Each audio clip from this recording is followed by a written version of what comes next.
Apple time. It is, yeah, me too. Okay, well, welcome to the regular meeting of Coastside County Water District, September 8th, 2015. Joanne, would you take the roll? Yes. Director Reynolds? Here. Director Flint? Here. Director Glassberg? Here. We are a small but sturdy group tonight. And please stand and join me in the Pledge of Allegiance.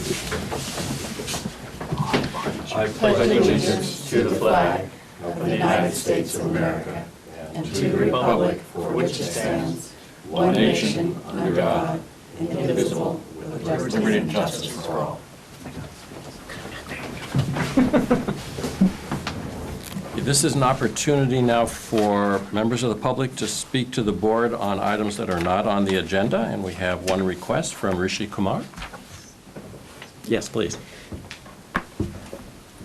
Hello, everyone. My name is Rishi Kumar, and I got a memo earlier today from Mr. Miyake and from Mr. Gustino, so I'm dressed in a suit and tie. And I missed the memo from Mr. Reynolds, so no shots today for me, or next time maybe. So a quick introduction about myself. I'm the Vice President of Government Affairs, and in fact, I have a little handout I'd love to pass to everyone. And I'm here representing Smart Utility Systems. And we are basically an analytics software company, which is geared for the utility industry. It's a software as a service solution, a cloud-based solution. And what we do is we provide rich analytics. We provide rich analytics, and we also have a mobile app that is available through the App Store. And I have one more. Yes, I do have one more. Thank you. Yes, I'm watching everyone. And we also have a mobile app which is available through the App Store. So we have a Apple iOS app and also an Android app. And what we do is we provide basic analytics solution which runs wide and deep, not just for water, but also for natural gas, sewage, electric. And essentially what we do is we provide, there are two components of our solution. One is from a utility industry perspective, we help optimize resources for the utility company by slicing and dicing the data and by running deep analytics on their database, whatever that format it is. We integrate into that, and then we provide them some rich insights, how they could save money and optimize resources and things like that. So there are various components of a solution from a utility company standpoint and also from the consumer standpoint. Because what we do is we plug into the consumer database that is managed by the utility company. And at that point, we are providing rich analytics for the consumer in terms of their spend, the money they are spending in comparison to similar households in that neighborhood, similar lot size. And in fact, we also have things like leakage detection, because if we see that the water meter is running all through the night, we know there is a leakage happening somewhere. So little things like that, and it's completely data-driven. So if you have data, we have the ability to plug in, access it, and provide rich analytics. That's really what we do. So we have many reference customers. So we have Southern California Edison, we have PG&E, we have Glendale Water Power, we have Los Angeles Department of Water and Power, we have Fairfax Water and Aquarium Water.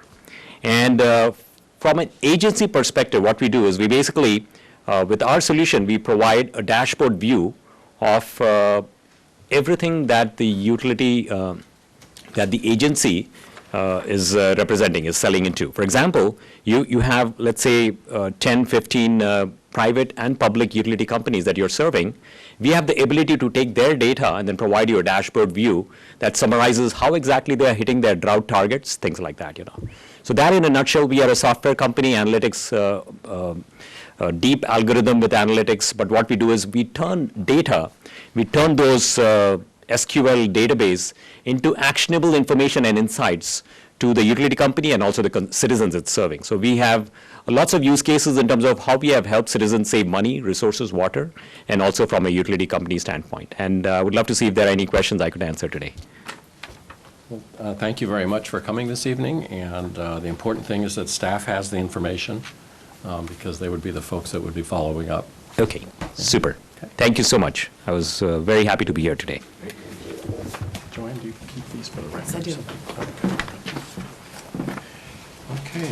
Any other public comment? I guess that would be no. All right, moving on. Consent calendar. Director Coverdell reviewed the warrants for this period, and are there any items on the consent calendar that need to be pulled? Nothing that I saw. No. Is there a motion to approve the consent I'll calendar? make a motion. I'll second that. Okay. You don't do a roll call for consent We calendar. can. Do She likes doing it. it? Roll call, And please. by the way, Director Coverdell did get back to me that everything was in order. Okay. Good. Director Reynolds? Yes. Director Flint? Yes. President Glassberg? Aye. Meetings attended. I know Glenn and you both went to exciting things. So did Mary. And Mary? Oh, that's right, yeah. Glenn, you want to go first? Yeah, I took a 2-day drought tour of the worst hit drought counties, basically between Fresno and Bakersfield. And, you know, we've all heard in the news the 3,000 wells that have run dry. But I think what I came away most intrigued or educated about was that those 3 counties will post the top 1, 2, and 3 for agricultural revenue this year in the United States of America. So $8.5 billion. So it was pretty sobering that they pulled in their record agricultural income during this time. New wells are going in between 1,000 and 1,800 feet deep, costing between $200,000 and $1.2 million. We visited East Porterville, which is the town without where the wells have run dry. The sad part of that was there's no fire system in a very densely developed community. There's no water, there's no roads, and it appears sewer is going in because there's a septic contamination problem. And it sounded more like an issue with the county than it did with the drought. So it was quite something to see what's going on there. But those counties, that basin has been mined 115 feet this year alone. So they've dropped the water table in what many of the scientists felt was a permanent drop by 115 feet. So the big focus that everybody was talking about is the new groundwater rule that will require establishing a coalition to stabilize the groundwater level. And we'll see what happens. That will be. What was interesting was the state legislators were actually talking about accelerating that law. I don't know, can you do that? Can you accelerate state law when it takes place? You know, the timeline that's been published for it. There was a legislative assistant there who said there are talks under play to accelerate the time schedule. If it's already been adopted, I don't know. I know you can adopt emergency Right. laws that go Yeah. into effect immediately, but if it's already been adopted and they have a schedule, I don't know the answer. Yeah, I was surprised because that hadn't been on my radar. So it was a stunning discussion of groundwater. And the Friant Dam was sort of an empty bucket. So that's my report. Thank you.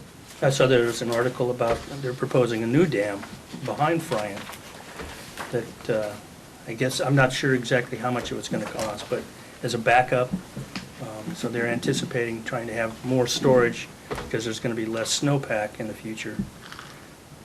It was But- definitely something they talked about. They showed us a hydraulic model. It's actually wildly bigger than it really puts it in play with the Shasta Orville. It was huge, the area that they would flood with it. I think it's an interesting. It was unclear how.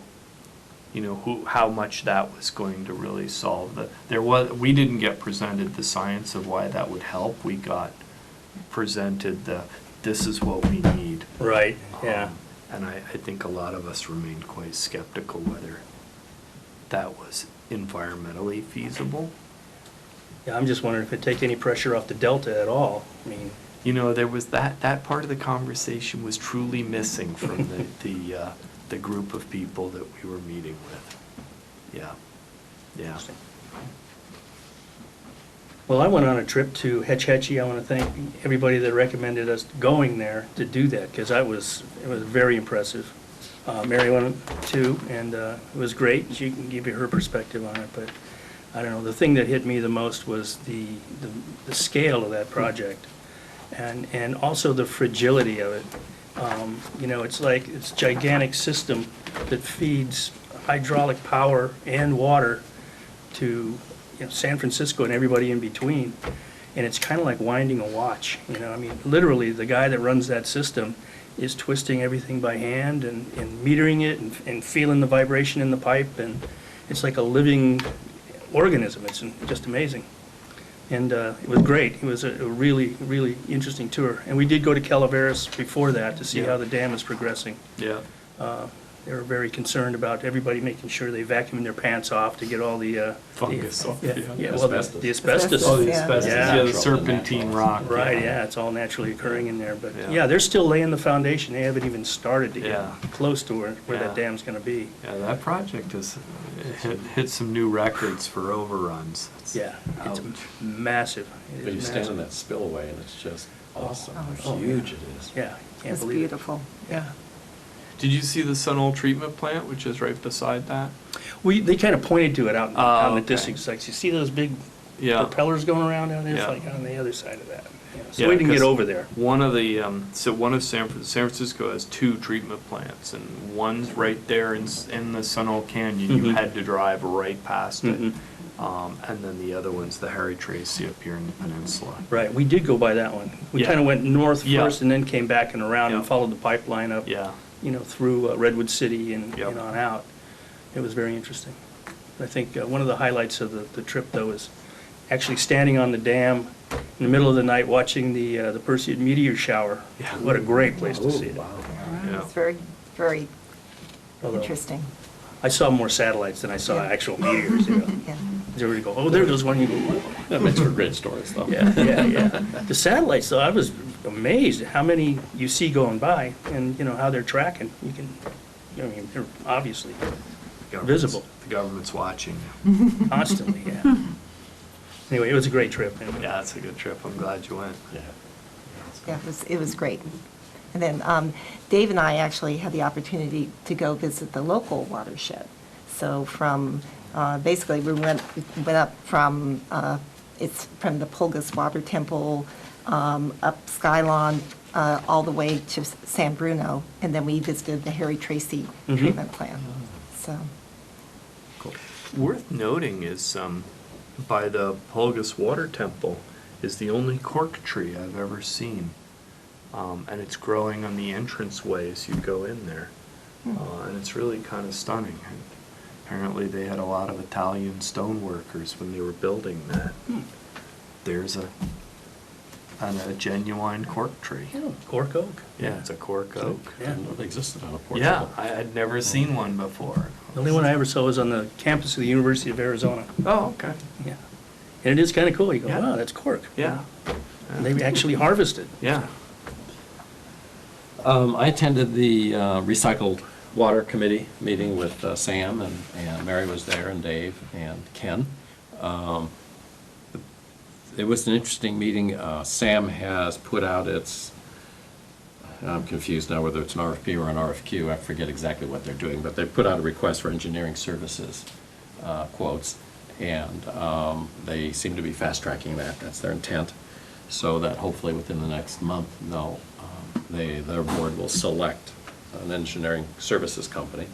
And there have already been meetings between Kennedy Jenks and our staff and Ocean Colony staff with Bruce Russell. That sounded like they got very technical, lots of good information coming from Bruce to provide our engineers so that they could continue to do the work that they're doing for us. There was a suggestion, this is an incredibly complex project. There are so many moving parts to it. between the permitting process and who does the permitting, who's the lead agency, the financial aspects of it, the legal aspects of it, and all of these things kept coming out, and ultimately, as my anxiety level rose, it seemed the logical request is that staff do some kind of a critical path timeline with all of the parts in it, rather than this committee doing that. Didn't seem like the purview of directors, policymakers. And so Clemens and Dave, who will be working together between now and their next meeting, talking and coming up with some work that they can do. And then hopefully our engineers will be coming within the next month or so with some information that will help us move a little bit forward.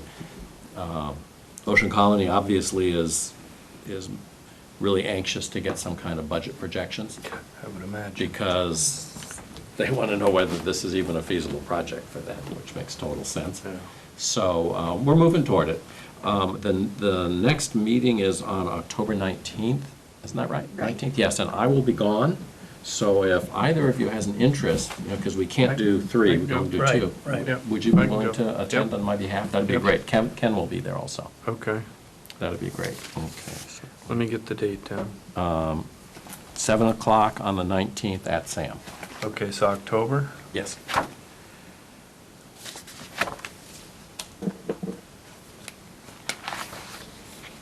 Any other directors' comments or reports? Okay, let's move on to general business and the award of contract Highway 92 treated water pipeline replacement feasibility study. Mary? So staff is recommending approval of this contract for $36,952. And the purpose of this proposed study is to determine the feasibility and cost for slip lining all of the portions of all or a portion of the existing pipe.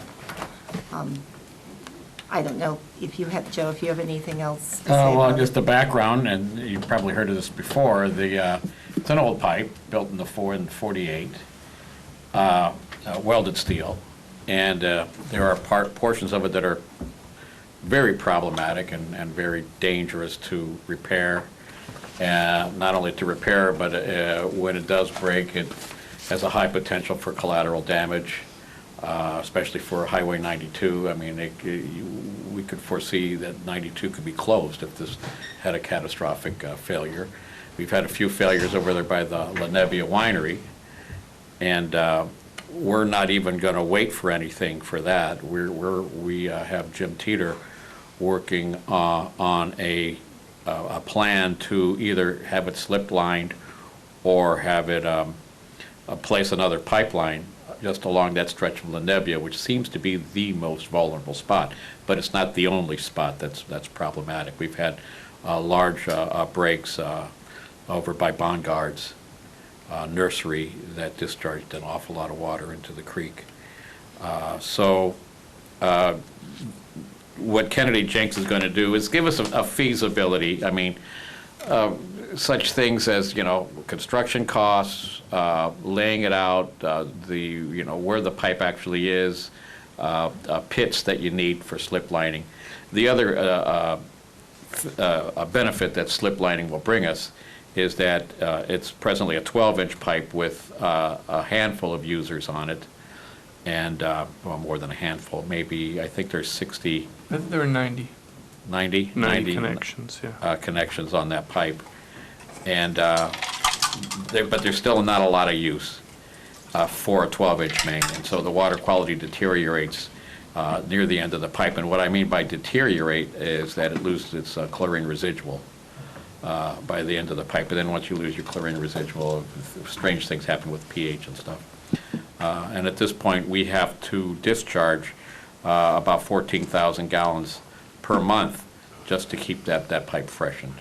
And that gives us issues with the new NP DES rule that has taken effect, I believe it's, last March. Yeah. So in any event, yeah, there's definitely a need to do something about this pipe, and this feasibility study is a first step in getting something done. How long do you anticipate the study will take? How long do it'll take? It won't take that long.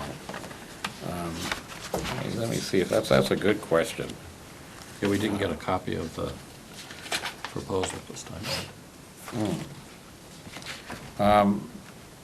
I can't say for sure with any confidence, but it would more than likely be in the months rather than in the years. Do we have any timeline for the whole project to actually get this thing done, including this? We have money budgeted in our capital improvement program, I believe for, what is that? This is fiscal year 16, probably 20, I think, or 19. Oh, that far. It's not too far up, but it's not close enough for comfort. But Yeah. again, we have to work within the constraints of Because of the our budget. complexity of this project, I want to say about a year ago, we asked that it start getting planned for, because it's such a complex and involved project. And so it was put on, we understand we're not going to do it right away, but we have to plan and figure it out, because digging up 92 would, my suggestion was to just paint the trucks with somebody else's utility. But that's how we normally, for larger projects like this, we do the planning years in advance, just so to see, if the money we've allotted is enough, and so forth. So will that report give us some sense of what the cost might be? Absolutely. Okay, and so this is West Yost Associates that has this, and then, once we have this information, is the next step engineering services? The next step would be design. And so then we would be going to an engineering company, whether it's Whether it's, whoever it is, I yes, think. Okay. whatever. Okay. Any questions? Not for me. I've worked with West Yost a lot, and this is a reasonable thing for them to do, and frankly, it's cheap. At 36,000 is a bargain. Okay. I would have expected to see another digit on that. Oh, wow. Yeah. It's the pipe, we're not even sure where the pipe is. And so the elbows and the bends and, it's not trivial. It's an old, long run that was used for something else. And it's a perfect candidate for what Joe's proposing to do, to put a PVC pipe in, a polyethylene pipe inside it. But you don't want to start that process and find out you missed a turn or a fitting or a valve.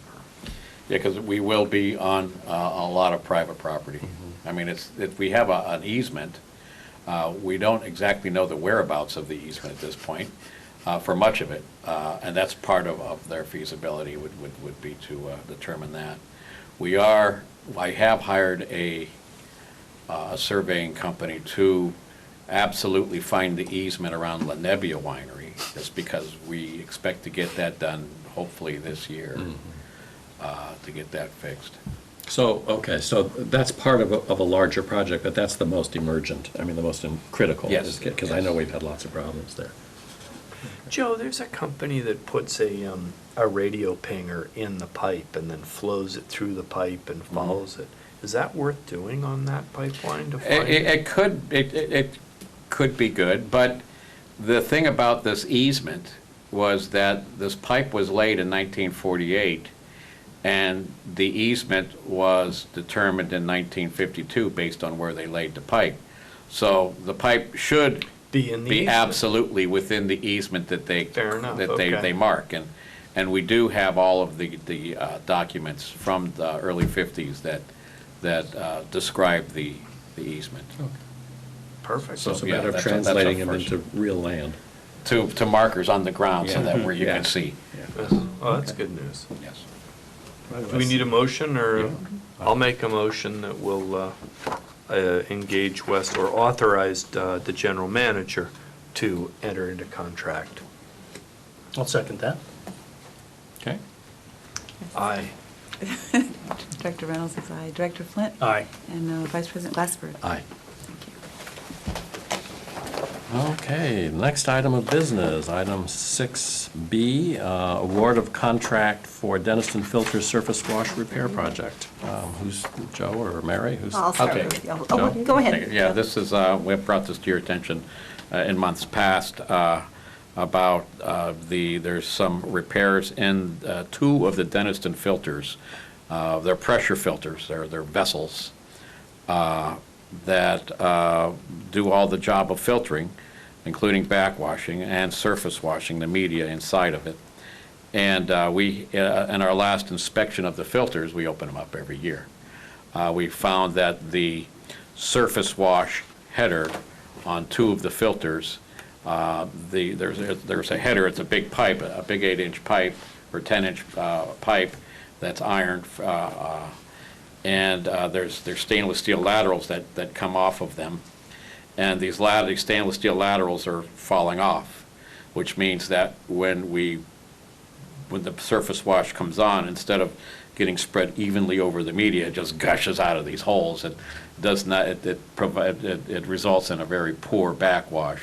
So over time, the filters are going to get worse and worse. It's going to ruin the media. We're going to develop mud balls, et cetera, because they're just not going to get washed as efficiently as they should be. So this definitely needs to be fixed. The other issue with these filters is there has been some media loss.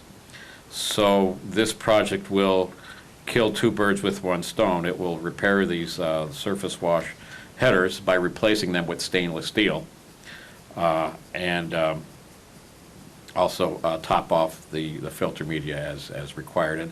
And these inspections that we do every year are required or mandated by the state as part of the whole Denniston project. So we went out to bid for this, since it was going to be a high buck item, and we sent it to we sent it to ERS, who does this. They specialize in this type of work. We sent it to Cohen and Thompson, who've done some filter repair work for us in the past. And we sent it to a clearinghouse, didn't we? You sent it to 5 different vendors. Yep. Yeah, and we only got a response from ERS. Oh, We did get some inquiries from Redwood Painting and a few other places, but ERS is the only one that responded. We also posted it on our website. Yes. And, They reviewed. advertised twice in the Half Moon Bay Review. Yeah, ERS is extremely capable company, and in the process of doing this, because I know they're always getting these jobs. I even contacted some of my colleagues, my friend John Parsons over at the Contra Costa Water District. I go, what do you have work fixing on your filters? And they go, oh, ERS always gets the bid. The same with my friend Conrad Tona up there in Redwood City, or Reading. Ready. He says, yeah, ERS is coming up here. And we've used ERS many times in the past. As a matter of fact, when other companies have gotten work for these filters, usually it's Roberts Filter, and we sent a bid package out to them. They usually hire ERS as a sub anyway. So in any event, we were really pleased that ERS sometimes will overbid things. Yeah, this was. They're kind of noted for that because they know they're mainly the only business in town. So we definitely let them know that we have all kinds of other people interested. And so I think they came down significantly in their price, which is really good. That's great. So I was very pleased at that. So this is being done while Denniston is down, obviously, huh? Yes, and as a matter of fact, we'd like to get it started before Yeah. we start up in October or November. Okay, and I was going to ask, how long do you think the work This will take a month. Oh, okay. It's very specialized work. It requires intense confined space work. And so you're starting as soon as possible, okay. And the stainless steel is part of the contract? Yes. Oh, that's cool. Okay, good. Any questions? Yeah, I'll make a motion, we authorize the general manager to enter into contractual agreement with ERS as per their bid. I'll second that. Terrific. Joanne? Aye. Director Reynolds? Director Flint? Also aye. Vice President Glassberg? Aye. Thank you. Okay, next is the fun one. Resolution authorizing an iBank loan application to borrow money for our capital improvement projects. And Mary, did you want to? Yes, to provide some background, as we discussed in our budgeting meetings, we need to go out, we have a number of capital improvements, and we need to get outside funding for a number of these capital improvements. So what we've done is we've gone ahead and we've packaged 4 projects that are ones that we're working on or soon to be working on. We have the El Granada pipeline final phase that we'd like to get, construction started in early part of 2016. We have the Ventura, Washington pipeline replacement project, which is actually happening right now. We have El Granada tank number 3 repair and recoating project. And then we have the Denison treated water booster station and Bridgeport Drive transmission pipeline. So we're packaging these under the name of the Coastside County Water District System Reliability Improvements. And so we've, over the summer, the last couple of months, Dave and I worked on pulling together an application. So with this, we would, we need a resolution. The most important part about it is that if we want to get reimbursement for some of our costs, we have to pass a resolution, and within, we can only go back 60 days. So that's why it was very important to get this on the calendar tonight.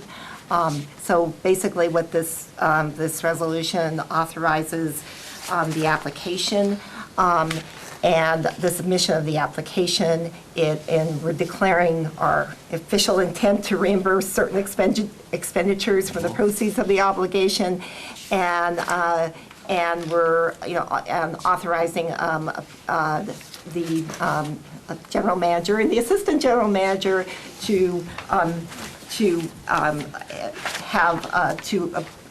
execute all the related financial documents and to have the discussions with iBank. It does not, I will say, necessarily obligate us to move forward with iBank, but it just is, it does empower us to make sure that we can also get our reimbursements. How long a process is it once this is submitted?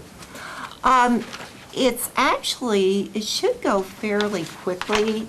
We've been working closely with iBank over the last couple months, so I'm not, we just have to get, they put the agreement together, they put it in front of their board, and they're regularly meeting, so it's not like that we had to wait 6 months to get on their calendar. I mean, I'm not quite sure when, but I think they meet very regularly. So had a couple of questions about the application. One is just the application is impressive and very detailed. On page 6, where it talks about our 10 largest system users, just a couple, I think it's just a minor change. Cabrillo Unified School District is identified as marine, commercial marine. Oh. And the one under it, San Mateo City Harbor District, is identified as multifamily. Okay. If it's not too late to maybe we will catch those. fix that. Okay. And then on page 9, question 5 is, does the applicant have a rate stabilization fund?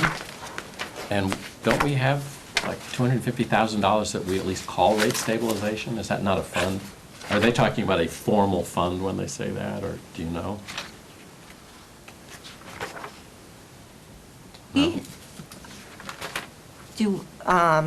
I guess, do we have an official? I think you might have a reserve. We have a reserve. I think you have a not a fund. reserve. It's a reserve. Rate stabilization reserve. Because I don't think officially we have a fund. Okay. And then on the next question, it talks about assessment, standby charge, or rate or charge levied by the applicant pursuant to a Prop 218 majority protest action, and we indicated no, but we raised our fees, didn't we? And I couldn't remember, was that part of our Prop 218 Yeah. Yeah, absolutely. majority protest Yeah. action? So I think this, if I'm interpreting this question correctly, and Mary and Dave prepared this, was it subject to a protest? Was there a protest? And I think that's why the answer is no, as opposed to, are you subject to 218? Oh, so they're not asking if we went through a 218 process to raise those fees, they're asking if we actually got a serious protest. That would be the way I would, is that how you interpreted the question? That's how we Yeah. interpreted it. Okay, Yeah. great. Those are my questions. So what's the interest rate that we'll be paying? 3.44. Okay, and what's the estate revolving fund interest rate? We, that's what they told me, it would be the. From the iBank, right. From iBank, But the yes. other place we can borrow money is for state revolving fund. It is. Okay, And, Okay. and the reason I'm curious is that the state has put a new person in charge, took it away from the old group that was in charge, and they've tasked them with a 30-day turnaround on funding. And when I go to the state meetings every month, I'm getting beaten up that enough people aren't applying for SRF money. And that California's in trouble as a state for not moving more funding to the water utilities. So there are Bay Area water utilities that are applying for money for new water meters. Check written, $4 million. So it seems like it would be worth looking into the. calling Megan and saying, okay, this is what we want to do. How good is your process? Seems worth shopping it. As long as we don't run out of our timeline to get reimbursed for So expenses. they're responding in less than 30 days. Wow. Yeah. So are we under any kind of a time constraint with this? Well, why not approve this? Because this is just the Yeah, we don't have to application. This is the We don't have to application. use it. And then you could get a call into the SRF team and say, okay, you know, these are the projects we want to fund. I mean, I'm floored at a Bay Area city just asked for $600,000 for mobile filter trucks that would clean the water in the distribution system by filtering it, putting it back into the system. And the state said, well, why would you do that? Because it would save, instead of dumping the water in the, you know, to wasting it for flushing, you'd save the water. But, you know, that doesn't pay for $600,000 worth. And they said, okay, that's approved, no problem. So, So it's worth following up. Okay, I'm so you just- have if you say you have a contact? I do. I can Okay. give you Megan's phone number. Okay. Yep. Right, okay. So in the meanwhile, then, if the board. Yeah, so Sure, I'll make sure. a motion that we file this and submit the application. And in fact, there's nothing wrong with doing this and having this line of credit, and also having a discussion with the SRF about funding from them. And again, the same deal with the SRF money. You can get approved and you don't have to take it. So Good. they're basically lines of credit on both ways. I'll make a motion that we approve the attached resolution authorizing the submission of application for the iBank. I'll second. Any Okay. further discussion, or Mary, any concerns that you have about No. what we're asking you to do? Okay, great. Okay, Director Reynolds? We say aye. Director Flynn? Aye. Vice President Glassberg? Aye. Okay, that takes care of general business. Let's move on to staff reports. Is Question? Dave gonna call in? Not if you're smart. Where is he? He's in Elba, as I recall, isn't he? Yeah, so I thought we'd get a report from, Kayaking. yeah, I thought we'd get a field report from, I'm not sure a cell phone will work out there on the Mediterranean. Well, maybe, who knows? I think he said he'd give a full report in October. Okay, so we have his report here. Any questions, or, No. okay, and how about the operations report? Any questions for Joe? That's you, Joe. I actually I'm had waiting for questions. I had a question about the cross-connection control program activities, and just wanting to know a little bit more about it and what the costs are and the time involved. And Well, this has been ongoing for a number of years now, and Joanne does the lion's share of this work, and it's what's actually driving this program. Otherwise, it would be going at a snail's pace. It was up to me or Don Patterson, because we have other duties. And she's doing a wonderful job of that. And we are making progress every week. I'm so pleased with it. But we've gotten much of downtown Half Moon Bay, and we're just going to start with the heart of we're going to continue with the hardest spot, which is going to be Princeton. There's a lot of mixed use up there. There's residential, there's commercial, there's light industry. So we're starting, the first thing we do is just a letter campaign. We write a letter campaign, and then it's basically a letter correspondence between Joanne and the customers. And then I go out there and investigate. If they have questions, I help them out. I show them where that would be a good place to put the device. And we prod them. I mean, it's very seldom that we have to threaten with turning off their water. We have on, 2 instances, and we got immediate results. it's amazing how effective that is. Yeah. So yeah, it's not a lot of physical work, as far as the crews in the field doing anything. It's mainly myself and Joanne, this program, and a lot of public relations. Great. You've actually been able to see the compliance through the city since Joe issued his request letter. And you see them all over. And in fact, actually Exclusive Fresh put one in. They were one of the first. Yeah.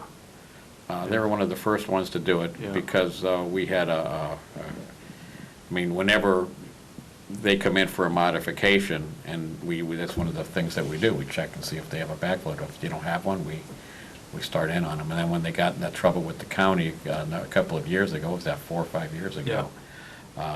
It was brought up into the limelight, and that's when we were starting this program. And we go, okay, here's our first customer, and they could be one of the hardest. Yeah. And they complied very, very. Yeah. They didn't comply happily, but it was very easy. Yeah. So yeah, and we just got the old Princeton Landing and the American Legion just got one in. That was kind of like pulling teeth. I haven't seen Mezzalina's yet. No, they don't have one, but Yeah. everybody else on that strip there does Yeah. have one. Yeah. So, yeah, it's a good program, and it's a state mandated program. It's one of the things when they come annually for their annual sanitation survey or sanitary survey. It's one of the questions they ask: How's your backflow prevention program? One of our neighboring cities got in trouble on this issue. And the penalty clause was serious and significant. It was really very messy. It went very badly. So the state's looking for progress toward completion. Yeah, as long as they see progress, they're perfectly okay, because they know that, we have budgetary constraints. We can't throw all of our manpower in one little program, and, we get as long as we have an active program, they are happy. And the same with me. It trickles down. If somebody can't comply right away, I see that they're trying, I see that they're making progress, I'll cut them a little slack. Mm-hmm. Especially if it's a non-threatening type of a place. And goodwill goes a long way. Mm-hmm. So, I'm very pleased with the program. Great. Any other questions for Joe? A lot going on. Kathleen, what do we got? We got good news. Yeah. So, the state announced they sent emails out to the water agencies, the urban water suppliers, I should say, that have been meeting their conservation standard, and gave them a congratulations. So luckily enough, we were one of those agencies that received the congratulations email, and that's attached to the staff report. And then it has our, on the front page of the staff report, it has our conservation standard of 8%, and from June to July, we've met a 21% savings over 2013. The baseline is calendar year 2013. So June and July of 2015 compared to June and July of 2013, we've had a 21% savings. So that's very good news. And this is exactly what we would want. We would want a huge savings during the summer months when irrigation is at its highest, because during the winter months, when our sales and production drop because irrigation is less, it's a lot harder to meet that percentage reduction. So that's why the cumulative is so important in tracking our whether or not we'll meet our conservation standard. I noticed that with the exception of Crestline, the districts that weren't saving, we were at the lower end, although they met the goal, we're at the lower end, we're all in Southern California. Yeah, and I think there's various reasons for that, and the state is looking into that. Some of them are smaller agencies with less resources. They could, so what we're comparing here is production, not sales, and they could have older systems maybe with a higher water loss rate in their system. So. Yeah, look at Vernon, 112 population served, 112. Right, that's what I'm saying. They're very, very small. So they have less resources, and so there's some explanation for that. But yeah, so it's good news, and I haven't reported August yet. August numbers are due to be reported by the 15th of the month. But this afternoon I took a look at them, and it looks like we're still right on track to meet the savings. So that's very good. That's great. Okay, any other questions for Kathleen? Any items for future agendas? Okay, hearing none, this meeting is adjourned. Should we vote in, like, while Dave's absent, should we vote in